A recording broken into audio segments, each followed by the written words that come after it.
Hello hi everyone welcome to super notes. എല്ലാവർക്കും super നോട്ട്സിനെ മറ്റൊരു അടിപൊളി ഇൻഫോർമേറ്റീവ് വീഡിയോയിലേക്ക് സ്വാഗതം. അപ്പോൾ നമ്മുടെ 10th പ്രിലിംസ് എക്സാം അല്ലെ, 10th പ്രിലിംസിനെ കുറിച്ച് പറയുകയാണെങ്കിൽ അതിന്റെ ഫസ്റ്റും അതേപോലെ തേർഡും ഫോർത്തും സ്റ്റേജ് എക്സാംസ് ഓൾറെഡി കഴിഞ്ഞു അല്ലെ. ഫസ്റ്റും തേർഡും ഫോർത്തും കഴിഞ്ഞു. സെക്കൻഡ് സ്റ്റേജ് എക്സാം നടന്നില്ല. കാരണം എന്താണ്, പരീക്ഷയിൽ ആലപ്പുഴ ഒരു ജില്ലയിൽ പരീക്ഷാ പേപ്പർ മാറി നൽകിയതുകൊണ്ട് ആ ഒരു എക്സാം ക്യാൻസൽ ചെയ്തു. റീ എക്സാം ഓഗസ്റ്റ് 22 നടക്കും എന്നുള്ള കാര്യങ്ങളൊക്കെ നമ്മൾ അറിഞ്ഞു അല്ലെ. അപ്പോൾ ആ ഒരു എക്സാം, അതായത് ഫസ്റ്റും തേർഡും ഫോർത്തും എക്സാം എഴുതിയവർ അല്ലെങ്കിൽ എത്ര പേരാണ് ആ ഒരു എക്സാം എഴുതിയത് എന്നതിൻ്റെ ഒരു ഡേറ്റ് അതാ ഇപ്പോൾ വന്നിട്ടുണ്ട്.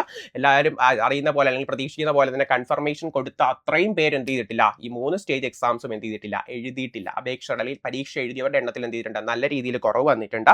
നോക്കാം, നമുക്ക് ഒന്നാം ഘട്ടത്തിൽ നോക്കാം. ഒന്നാം ഘട്ടത്തിലേക്ക് വരികയാണെങ്കിൽ ഓഗസ്റ്റ് 1 ഒന്നാം ഘട്ടം എഴുതിയത് ആകെ 63.1% പേരാണ് ഒന്നാം ഘട്ടം എക്സാം എഴുതിയത്. അവിടെയും ഒരു കാര്യം എടുത്ത് പറയാനുണ്ട്. നോക്കിയടാ, ജൂലൈ 18 നടന്ന 10th ലെവൽ ഒന്നാം ഘട്ട പരീക്ഷ ചെയ്ത 63.1% പേരാണ്. 1,69,712 പേരാണ് അവിടെ കൺഫർമേഷൻ നൽകിയത് പരീക്ഷയ്ക്ക്. അതായത് പരീക്ഷ എഴുതാനായിട്ട് കൺഫർമേഷൻ അത്രയും നൽകിയെങ്കിലും 1,07,092 പേര് എന്ത് ചെയ്തിട്ടുള്ളൂ, പരീക്ഷ എഴുതിയിട്ടുള്ളൂ.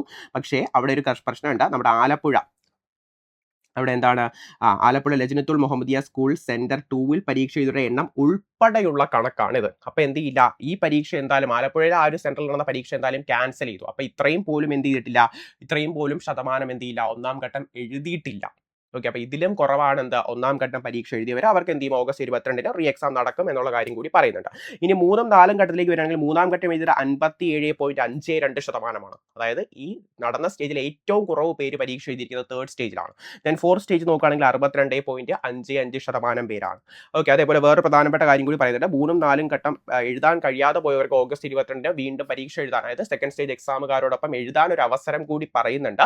അതെന്താണ് നമുക്ക് ഒന്നും കൂടി ഡീറ്റെയിൽ ആയിട്ട് നോക്കാം. അത് എല്ലാവർക്കും പറ്റില്ല, ആർക്കൊക്കെയാണ് എഴുതാൻ സാധിക്കുന്നത് എന്ന് കൂടി നമുക്കത് നോക്കാം.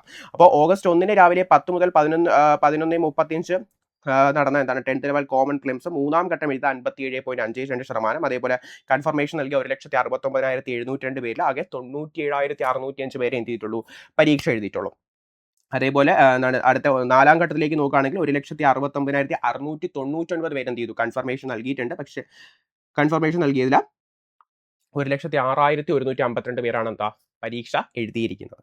അപ്പോൾ കൺഫർമേഷൻ കൊടുത്തവരെക്കാളും പരീക്ഷ എഴുതിയവരുടെ എണ്ണം എന്ത് ചെയ്തിട്ടുണ്ട്, നല്ല രീതിയിൽ കുറഞ്ഞിട്ടുണ്ട്. അപ്പോൾ കുറേയൊക്കെ മനസ്സിൽ തോന്നും, പരീക്ഷ എഴുതിയവരുടെ എണ്ണം വളരെ കുറവാണ്, അതുകൊണ്ട് കട്ട് ഓഫും എന്ത് ചെയ്യും, കുറയും. ഒരിക്കലും വിചാരിക്കേണ്ട. കാരണം ഇത് LGS ലെവൽ പരീക്ഷയാണ്. കട്ട് ഓഫ് വലിയ രീതിയിലൊന്നും എന്ത് ചെയ്യാനില്ല, കുറയാൻ സാധ്യതയില്ല. എന്തായാലും എന്ത് ചെയ്യണം, ഒരു 70 മുകളിലൊക്കെ എന്ത് ചെയ്യണം, കട്ട് ഓഫ് പ്രതീക്ഷിക്കണം കേട്ടോ. തീർച്ചയായിട്ടും ഒരു 70 മുകളിലൊക്കെ എന്ത് ചെയ്യും, കട്ട് ഓഫ് പ്രതീക്ഷിക്കണം. 80 മുകളിലൊന്നും ഞാൻ പറയുന്നില്ല, ഒരു 70 മുകളിലൊക്കെ എന്ത് ചെയ്യും, തീർച്ചയായിട്ടും ഈ ഒരു എക്സാമിന് എന്ത് ചെയ്യാം, നമുക്കൊരു കട്ട് ഓഫ് പ്രതീക്ഷിക്കാം. എക്സാം എഴുതിയവരുടെ എണ്ണം കൂടി എന്ന് വിചാരിച്ച് എന്ത് ചെയ്യില്ല, കട്ട് ഓഫ് കുറയില്ല. തീർച്ചയായിട്ടും ഒരു 70 മുകളിലൊക്കെ എന്ത് ചെയ്യാം, നമുക്ക് ഈ ഒരു എക്സാംസിന് കട്ട് ഓഫ് പ്രതീക്ഷിക്കാം. അതേപോലെ വേറൊരു പ്രധാനപ്പെട്ട കാര്യം, ഓഗസ്റ്റ് 22 ആർക്കൊക്കെ പരീക്ഷ എഴുതാൻ പറ്റും എന്നുള്ള കാര്യമാണ് കേട്ടോ. അതായത് പത്തനംതിട്ട, കോട്ടയം, ഇടുക്കി ജില്ലകളിൽ ഓഗസ്റ്റ് 1 കനത്ത മഴയും അതേപോലെ പ്രകൃതിക്ഷോഭവും കാരണം 10th ലെവൽ 3, 4 ഘട്ട പരീക്ഷകൾ എഴുതാൻ കഴിയാതെ പോയവർക്കാണ് എന്താ, ഓഗസ്റ്റ് 22 10 മുതൽ 12:05 വരെയുള്ള പരീക്ഷ എഴുതാനുള്ള അവസരം. അപ്പോൾ ഈ 3 ജില്ലക്കാർക്ക് മാത്രമേ ഉള്ളൂ കേട്ടോ. പത്തനംതിട്ട, കോട്ടയം, ഇടുക്കി, ഈ 3 ജില്ലക്കാർക്ക് മാത്രമേ ഉള്ളൂ. അല്ലാതെ മറ്റു കാരണങ്ങൾ കൊണ്ട് പരീക്ഷ എഴുതാൻ പോയവർക്ക് വീണ്ടും ഒരു അവസരം ഓഗസ്റ്റ് 22 ലഭിക്കുകയില്ല എന്നൊരു കാര്യം കൂടി എന്ത് ചെയ്തിട്ടുണ്ട്, അവരെ അറിയിച്ചിട്ടുണ്ട്. അതുകൂടി എന്ത് ചെയ്യാം, നിങ്ങൾ മനസ്സിലാക്കുക. അപ്പോൾ അപേക്ഷ എഴുതിയവരുടെ കണക്ക് അല്ലെങ്കിൽ എണ്ണം ഈ ഒരു രീതിയിലാണ് വരുന്നത്. അപ്പോൾ കുറേ പേർക്കൊക്കെ ഒരു പക്ഷേ തുടക്കക്കാർ കാണും, ഈ ഒരു 10th പ്രിലിംസ് എഴുതിയ ഒരുപാട് തുടക്കക്കാർ കാണും, അവർക്ക് നല്ല രീതിയിൽ പെർഫോം ചെയ്യാൻ സാധിച്ചു കാണത്തില്ല ഈ ഒരു എക്സാമിന്. അതേപോലെ ഒരുപാട് നെഗറ്റീവ്സ് ആയി, എന്താണ് കിട്ടില്ല എന്ന ഹോപ്പിൽ അല്ലെങ്കിൽ ഹോപ്പ് പോയവർ കാണും അല്ലേ. കാരണം ഈ ഒരു ഫസ്റ്റും അതേപോലെ തേർഡും ഫോർത്തും സ്റ്റേജ് എഴുതി എക്സാം എനിക്ക് എന്ത് ചെയ്യാം, വേണ്ടത്ര രീതിയിൽ പെർഫോം ചെയ്യാൻ പറ്റിയില്ല. അതേപോലെ ബിഗിനേഴ്സ്, അങ്ങനെ ഒരുപാട് പേര് കാണും. അവരാരും ഇനി വിഷമിക്കണം. നിങ്ങൾക്ക് മുന്നിൽ അടുത്തൊരു അടിപൊളി പരീക്ഷ വരുന്നുണ്ട്. ഇതേ സിലബസിൽ അല്ലെങ്കിൽ ഇതേ രീതിയിൽ അല്ലെങ്കിൽ ഇതിന് നിങ്ങൾ പഠിക്കുന്ന മെയിൻസിന് എങ്ങനെയാണോ അതേ രീതിയിൽ നിങ്ങൾക്ക് പെർഫോം ചെയ്യാൻ പറ്റുന്ന ഒരു എക്സാം ഇതിന് പിന്നാലെ നിങ്ങളെ കാത്തു വരികയാണ്. അതാണ് നമ്മുടെ VFA എക്സാം, വില്ലേജ് ഫീൽഡ് അസിസ്റ്റന്റിന്റെ എക്സാം എന്ന് പറഞ്ഞാൽ കേട്ടോ. അത് നമ്മുടെ 10th മെയിൻസ്, അതായത് LDCയുടെ ഒക്കെ സെയിം സിലബസ് തന്നെയാണ് എന്താ VFAക്ക് വരുന്നത്. 20 mark current affair, 10 mark English, Malayalam, അതേപോലെ മാത്സ്, അങ്ങനെ എന്താണ് 10th മെയിൻസിന്റെ സെയിം സിലബസ് തന്നെയാണ് VFA.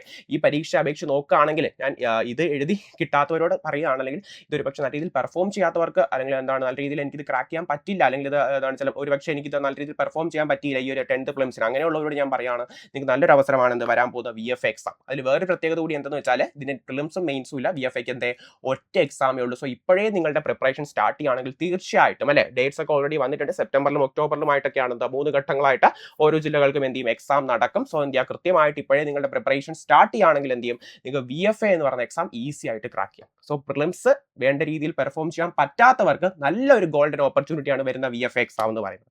അതും ഡിസ്ട്രിക്ട് വൈസ് നടക്കുന്ന ഒരു എക്സാമാണ്, അത്യാവശ്യം നിയമനങ്ങൾ നടക്കുന്ന ഒരു എക്സാമാണ്. സോ VFAക്ക് വേണ്ടി എന്ത് ചെയ്യാം നല്ല രീതിയിൽ പ്രിപ്പയർ ചെയ്യുക. അതിനായിട്ട് നമ്മുടെ സൂപ്പർ നോട്ട്സിന്റെ ഒരു വില്ലേജ് ഫീൽഡ് ടെസ്റ്റിന്റെ ഒരു റാങ്ക് ബൂസ്റ്റർ ടെസ്റ്റ് പാക്ക് ഉണ്ട്. ഒരുപാട് ഓരോ സബ്ജക്ട്സും ഏറ്റവും ഇമ്പോർട്ടൻ്റ് ആയിട്ടുള്ള ക്വസ്റ്റ്യൻസും PYQs ഒക്കെ ആയിട്ട് ഒരു ടെസ്റ്റ് പാക്ക് നിങ്ങൾക്ക് പ്രൊവൈഡ് ചെയ്യുന്നുണ്ട്. സോ ഒരു ടെസ്റ്റ് പാക്ക് വേണ്ടുന്നവർ എന്ത് ചെയ്താൽ മതി, ഈ ഒരു നമ്പറിൽ കോൺടാക്ട് ചെയ്യാം. അതേപോലെ നമ്മുടെ VFAക്ക് വേണ്ടി ഒരു എക്സ്ക്ലൂസീവ് ബാച്ച് VFA ബാച്ച് എന്ന് പറഞ്ഞൊരു ബാച്ചും സൂപ്പർ നോട്ട്സിന്റെ ഭാഗത്തുനിന്ന് ഉണ്ടായിട്ടുണ്ട്. അപ്പോൾ ആ ഒരു ബാച്ചിൽ ജോയിൻ ചെയ്യാനും എന്ത് ചെയ്താൽ മതി, നിങ്ങൾ താഴെ കാണുന്ന ഈ ഒരു നമ്പറിൽ എന്ത് ചെയ്താൽ മതി, കോൺടാക്ട് ചെയ്താൽ മതി. അപ്പോൾ ഞാൻ ഒന്ന് മാത്രമേ പറയുന്നുള്ളൂ, ഈ 10th പ്രിലിംസ് അല്ലെങ്കിൽ എന്താണ് നല്ല രീതിയിൽ പെർഫോം ചെയ്യാൻ പറ്റിയില്ല, അല്ലെങ്കിൽ ബിഗിനേഴ്സ് ഉണ്ട് അവർക്കും എന്ത് ചെയ്യാൻ പറ്റില്ല, അവരെ ഫസ്റ്റ് അറ്റംപ്റ്റ് ആണെന്ന് വെച്ചിട്ട് ചിലപ്പോൾ എന്ത് ചെയ്യാൻ പറ്റില്ല, വേണ്ടത്ര നല്ല രീതിയിൽ പെർഫോം ചെയ്യാൻ പറ്റിയിട്ടില്ല. പക്ഷെ അവർക്കൊക്കെ വരുന്നൊരു നല്ല അവസരമാണ് എന്താ VFA. അതേപോലെ ഒരുപാട് എക്സാംസിന് വരും, LDC നോട്ടിഫിക്കേഷൻ വരാനുണ്ട്, ഒരുപാട് എക്സാംസ് കമ്മിങ് ആണ്. സോ എന്ത് നല്ല രീതിയിൽ പഠിക്കുക. തീർച്ചയായിട്ടും എന്തായാലും ഇതുവരെ എത്തി തീർച്ചയായിട്ടും നിങ്ങൾക്ക് വരുന്ന എക്സാംസ് ക്രാക്ക് ചെയ്യാൻ പറ്റും. എല്ലാവരും നന്നായിട്ട് പഠിക്കുക. വീണ്ടും കാണാം. ബൈ.